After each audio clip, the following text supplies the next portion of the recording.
श्री गणेशाय नमः।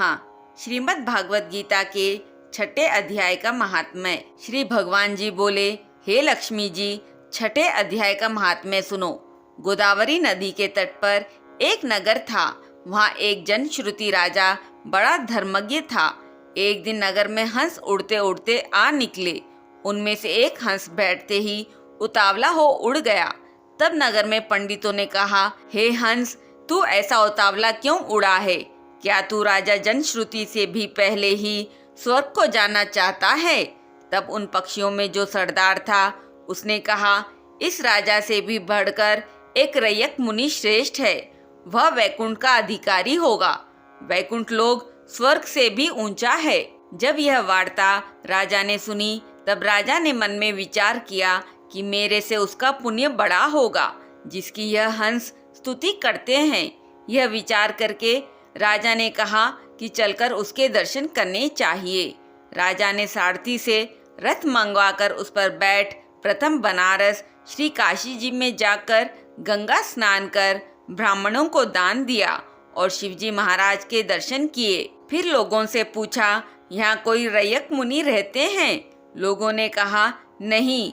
फिर राजा ने उत्तर दिशा को जाकर बद्रीनारायण को परसा। वहां से राजा का रथ आगे चला नहीं। तब राजा ने कहा, मैंने पृथ्वी की परिक्रमा करी है, परंतु किसी स्थान पर रथ नहीं अटका है। यहाँ कोई ऐसा पुण्यात्मा रहा है जिसके तेज से मेरा रथ नहीं चलता। तब राजा रथ से उतरकर आगे चला तो देखा कि पर्वत की कंदरा में मुनि बैठा है, जिसके तेज से बहुत प्रकाश हो रहा है, जैसे सूर्य की किरण होती है। तब राजा ने देखते ही कहा, यह रैयक मुनि होंगे। राजा ने दंडवत कर चरण वंदना करी तथा हाथ जोड़ करके स्तुति करी। तब रैयक मुनि ने राजा का आदर किया और कहा, हे पृथ्वीराज, तू चारों धाम का परसनहारा, धर्म का साधनहारा है, तू पुण्यात्मा है।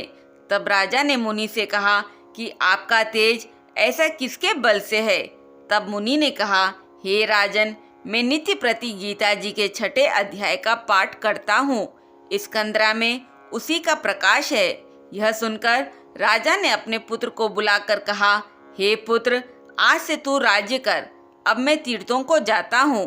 इतना कहकर राजा ने राज्य त्याग दिया और रैयक मुनि ने गीता जी के 6ठे अध्याय का पाठ आरंभ कर दिया। तब वह राजा भी पाठ करने लगा। एक दिन प्राणायाम करके दोनों ने देह त्याग दी। तब स्वर्ग से विमान आए, जिस पर बैठकर वे वैकुंठ को गए। श्री नारायण जी ने कहा, हे लक्ष्मी जी, यह 6ठे अध्याय का महात्म्य है जो आपने सुना है। गीता जी के 6ठे अध्याय का महात्म्य समाप्त हुआ।